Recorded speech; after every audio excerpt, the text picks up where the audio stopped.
Welcome everyone. In this lecture, we are going to see the triangular wave generator circuit. Okay. So this is nothing but a triangular wave generator circuit, as we have already seen about the square wave generator, and also we know about an integrator circuit. So we know that how integrator will work is, for an integrator, when square wave is the input signal, its output is nothing but a triangular wave. So what we are going to do here is, we are simply connecting the output of square wave generator, which is a square wave that we are providing as input to the integrator, and then integrator will produce the triangular wave output. This is the one way that we can generate the triangular wave. Now, so in from this waveforms we can see that when output of square wave generator is at positive saturation, the output of integrator is negative going ramp voltage, and when output will switches from positive to the negative DC level, then output of integrator will switch from negative going ramp and it will becomes to the positive going ramp towards the positive voltage. Okay, and in this way, depending on whether the output is of the square wave is at positive saturation or negative saturation, integrator output will be going to vary, either it is negative going ramp or positive going ramp respectively, and hence at the last we got the triangular wave output. Here one case we can keep in mind that the amplitude of the square wave is remains constant, but the amplitude of triangular wave will decreases with increase in frequency, whereas the frequency of both the signals, square wave as well as triangular wave, will remains the constant. Okay, so this is the one way that we can generate the triangular wave. Now we will see the another circuit that can also produce the triangular wave output. That is nothing but here we can see that irrespective of using a free running multivibrator or a stable multivibrator at the input of integrator, what we are going to do is, we are simply connecting a comparator circuit with positive feedback at the input of integrator. So here is then operational amplifier A1, where we have connected the positive feedback. The output of this one is a square wave, and that is again given as input to the non-inverting input terminal, whereas output of this first op amp A1 is controlled by the Zeners at the output. So what this will do is, this comparator A1 compares the voltage that is at point P. Here one point has been given. So it will always compare the voltage at this point P, and that is continuously compared with the voltage at the inverting input terminal, whereas voltage at this point is 0 volt. So when the voltage at this point P goes slightly below or above 0 volt, means whenever voltage at this point is greater than or less than 0 volt, the output of op amp A1 will be positive or negative. If voltage at point P is above the 0 volt, output of op amp A1 is positive saturation. If it is below 0 volt, output will be negative saturation. Okay, whereas again the same thing is that the frequency of the square wave as well as triangular wave will be same here, and the amplitude of the square wave is the function of supply voltages. We know that either it is a positive saturation voltage or negative saturation voltage, where saturation voltage is nothing but output which is approximately equal to plus VCC or minus VE.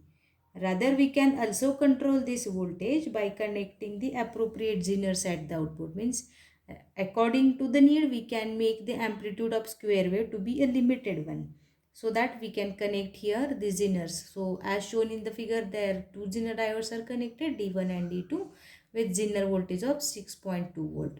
So, this much amount of amplitude will be available at the output of this comparator, and that we are providing as input to the integrator circuit. So amplitude and frequency of triangular wave, that we have to determine from this diagram.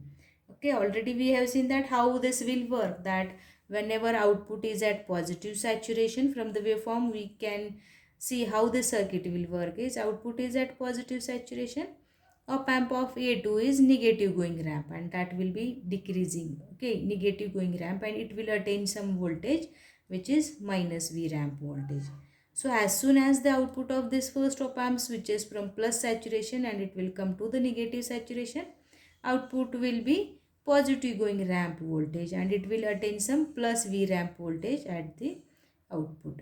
And accordingly, whenever it will reach to this plus V ramp voltage, again output of the first comparator will switch from minus saturation and it will come to the plus saturation, and this will be continued here. So at this time, what we need to find out is, we want to find out what should be the amplitude of triangular wave and what is the frequency of triangular wave generator circuit. So at this time, the output of op amp A1 switches from plus saturation to the minus saturation. So what we want to find out is, when output is at plus saturation, output of op amp A2 is negative going ramp voltage and it is steadily decreasing. When it will attain the minus V ramp voltage, at this time, when it will attain minus V ramp voltage, at this time what happens is, op amp A1 switches its output from plus saturation and it will come to the minus saturation. That is, come to minus saturation. So just before this switching, we have to find out what should be the voltage at point P. See, with the help of these two resistors R2 and R3, what this arrangement will show us that output of second comparator is also again fed back through resistor R2 to the first op amp A1. So now there are two outputs. One is output of A1 is given through R3 and another is output of A2 given through R2 to this point P. So at point P there are two voltages acting. One is plus saturation voltage and another is negative going ramp voltage. Okay. So because of these two voltages, just before switching from plus saturation to minus saturation, voltage at this point must be 0 volt. Okay, because plus saturation voltage is initially constant, so there is some voltage. This is gradually decreasing voltage. Okay, so when it will attain some value and it will become equal to the voltage because of plus sat voltage, and it will be further increasing because it is negative going ramp. When voltage at point P is negative, that is below 0 volt, what happens is output of op amp A1 switches from plus saturation and it will come to the minus saturation. This means that minus V ramp must be developed across resistor R2 and plus V sat voltage must be developed across the resistor R3. Okay, so because of this, what happens is, we can find out what should be the maximum peak of minus V ramp voltage here. Okay, so now we have to write equations for this. That is, the instant at which voltage at point P is less than 0 volt, that is, as minus V ramp is decreasing in negative direction, so it will be negative. So when voltage at point P is less than 0 volt, output of first op amp switches from plus to minus. Just before that, there is some voltage across resistor R2. We can call this one as minus V ramp. And voltage across resistor R3 is plus saturation voltage, which is output voltage. So we can write that minus V ramp by R2 is equal to minus of plus V sat by R3. Or we want to find out the amplitude of minus V ramp voltage. So it is minus V ramp is equal to, rearrange this equation, minus R2 by R3 into plus V sat. Okay, make this one as equation number 1. Now, after this, we want to find out also that what should be the plus V ramp voltage. Okay, now what we got is minus V ramp. After that, when output will switch from plus saturation and it will come to minus saturation, what happens is, there is further reduction in negative direction of the output of second op amp will stop and it will start to increase into the positive direction. So now output of first op amp is at negative saturation and output of second op amp is positive going ramp voltage. So it will be increasing into the positive direction. Okay. So similarly, we can find out what should be the plus V ramp voltage. So that is output of the second op amp. Okay.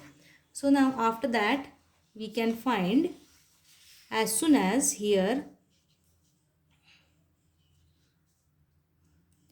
plus VRAMP, the output of A2 at which op amp A1 switches from minus VSAT to plus VSAT, and that we can define as plus VRAMP voltage is equal to minus R2 by R3 into minus VSAT. Make this one as equation number 2. As we know that this voltage is again given through resistor R2 to point P, that is coming to the non-inverting input terminal of op amp. So what happens is this plus VRAMP voltage will also generated across resistor R2 and minus VSAT voltage will get generated across resistor R3. So these two voltages will get compared and they will cancel out each other at some instant. Voltage at this point will become 0, and when this is the increasing, the voltage across R3 is constant. Voltage across resistor R2 is steadily increasing because it is increasing in positive direction. So after some time what happens, this two will cancel each other and this will be further increasing, which will become greater than 0 volt. So that input is positive, output will switch from minus saturation and it will come to the plus saturation of first op amp A2. So that afterwards what happen, output will come to the positive saturation. Once it will attain the plus VRAMP voltage, output will switches from minus VRAMP and it will come to the plus saturation. Okay, switch from minus sat and come to the plus saturation. So this voltage we can define as plus VRAMP is equal to minus R2 by R3 into minus VSAT. Now we got two equations. One is minus VRAMP equation, that is minus VRAMP is equal to minus R2 by R3 into plus VSAT, and plus VRAMP is equal to minus R2 by R3 into minus VSAT. What we want to find out is amplitude of the output of the triangular wave. That amplitude is nothing but from this point to this point. This is the amplitude of triangular wave. That is from plus VRAMP to minus VRAMP. We want to find out what is the amplitude. So we are denoting this one as output voltage, peak to peak output of triangular wave is plus VRAMP minus of minus VRAMP. So that after substituting these two equations 1 and 2, it is minus R2 by R3 into minus VSAT minus R2 by R3 into plus VSAT. So what we got is when R2 by R3 take common, and this is we got magnitude of plus VSAT and minus VSAT, we are denoting as VSAT. So output voltage peak to peak is nothing but twice of R2 by R3 into VSAT. Okay. So in this way we got amplitude is twice of R2 by R3 into VSAT. This is the amplitude of triangular wave at the output of second op amp A2. Now this third equation, what it indicates, this is the amplitude of triangular wave, and this will decreases with increase in resistor R3. This will dependent on the resistor R3. Why we are denoting with relation R3 only? Because R3 is the only resistor which is variable. All other resistors are fixed resistors. So there is variation in R3, then there will be variation in the output amplitude of triangular wave. So the time it takes for the output waveform to swing from minus VRAMP to plus VRAMP or from plus VRAMP to minus VRAMP is equal to half the time period T by 2.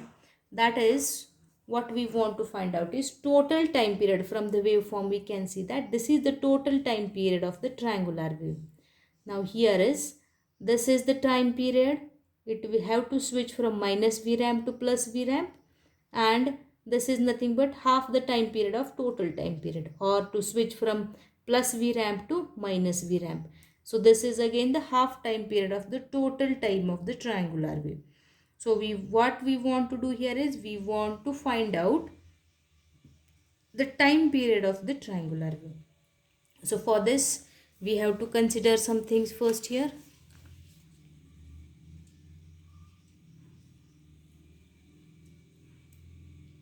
Okay.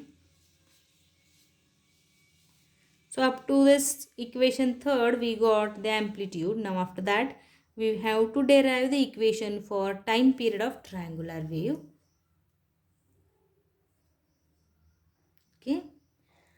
So the time can be calculated from the integrator output equations, and we know that what is the integrator output equation is output is 1 by R1 C1 integration, whatever is the input voltage into dt with respect to time period. Okay. So here we consider that the output of integrator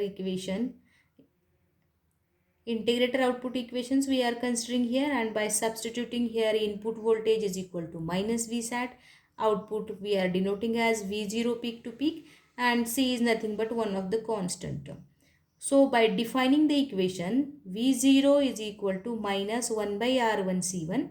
Why we are writing minus 1 by R1 C1? These are the resistors which are given as R1 is in series with the input signal and C1 is the feedback capacitor. Integration 0 to t by 2, that is half time period, into minus Vsat into dt. Okay. So after integrating we got it is Vsat divided by R1 C1 into t 0 to t by 2, because we consider C is equal to constant term here. Hence, when we are defining this is the output voltage, that is V0 peak to peak is equal to Vsat by R1 C1 into T0 to T by 2. Substitute for these two values. We got it is Vsat R1 Vsat divided by R1 C1 into bracket T by 2 minus 0. So it is simply Vsat by R1 C1 into T by 2. We want to find out T. So rearrange here for T by 2 is equal to V0 peak to peak. This R1 C1 will come to the numerator divided by Vsat, or simply T is 2 R1 C1 V0 peak to peak divided by Vsat. Now we are denoting this one as equation number 4, which is the time period of the triangular wave. Okay, which is twice of R1 C1 into V0 peak to peak divided by Vsat. Now after this we want to consider here total time period. Here we know that what is Vsat is exactly, that is nothing but amplitude of plus Vsat is equal to amplitude of minus Vsat is Vsat. So substituting the values of V0 peak to peak, that is from equation number 3. We recall this equation. What is our equation number 3 is? Now equation number 3 is V0 peak to peak is equal to twice of R2 by R3 into Vsat. Okay. So for this V0 peak to peak we substitute now here this equation. For into the time period we are replacing equation for V0 peak to peak, which is twice of, what is this? Twice of R2 R3 R2 by R3 into Vsat. Okay. So it is time t is equal to twice of R1 C1 divided by Vsat into twice of R2 by R3. We rewrite here. Here is twice of R1 C1 divided by Vsat into, for V0 peak to is twice of R2 by R3 into Vsat. Okay. So what is remaining is 2 into 2 4 R1 C1 R2 divided by R3. This Vsat we can eliminate, so that the frequency of oscillations we can easily calculate, and F0 is 1 by T. So it is R3 divided by 4 R1 C1 R2. Make this one as equation number 6. This is the time period of triangular wave, and this is nothing but, we can say that the frequency of oscillation of the triangular wave. Okay. So this frequency equation F0 will give us that the frequency of oscillation F0, and that is increases with an increase in resistor R3, whereas time period that will be decreases with increase in resistor R3. So this is nothing but the time period equation of triangular wave. This is the frequency equation, and the triangular wave generated here is designed for desired amplitude as well as frequency by using these equations. So equation number 3 and equation number 6 are very important equations, as we can denote here the equation number 3, that is nothing but output amplitude equation. V0 peak to peak is twice of R2 divided by R3 into Vsat, and the F0 equation. F0 is R3 by 4 R1 C1 into R2. So these are the two important equations for the triangular wave generator circuit. So according to these equations, we can design a triangular wave generator with desired amplitude as well as frequency. So these are the two important equations for triangular wave generator. Take a look for triangular wave generator, how the circuit is exactly. So this is the circuit that we can see here. So according to the change of the output amplitude of first op amp, there is change into the output of second op amp. Okay, whether it is positive saturation, then output is negative going ramp. When it is at negative saturation, output is positive going ramp voltage. Then what we did is we find the value of minus V ramp voltage, which is minus V ramp is equal to minus R2 by R3 into plus V sat. Then similarly we find the plus V ramp voltage, and which is minus R2 by R3 into plus V sat. With the help of this, the peak to peak amplitude is plus V ramp to minus V ramp voltage. So we have added these two values, and then we got it is twice of R2 by R3 into V sat. This is the peak to peak amplitude of the triangular wave. And then we find the frequency equation with the help of integrator output equations, that is with considerations of some equations that output, what is input minus V sat, output will define as V0 peak to peak, and then we write the integrator equation here. V0 is nothing but minus 1 by R1 C1 integrator 0 to T by 2 minus V sat into dt, and we got that the time period T is equal to twice of R1 C1 into V0 peak to peak divided by V sat. After that, we have substituted the V0 peak to peak equation into this equation, time equation, and we got that T is 4R1 C1 by R2 into R3. So the two important equations we got here is for the triangular wave generator. For required desired generators, we can design the triangular wave with the required values of amplitude and frequency with output voltage equation V0 peak to peak 2R2 by R3 into V sat, and for frequency we can consider this equation F0 is equal to R3 by 4 R1 C1 into R2. Accordingly, we got this generator circuit. So this is nothing but the triangular wave generator circuit.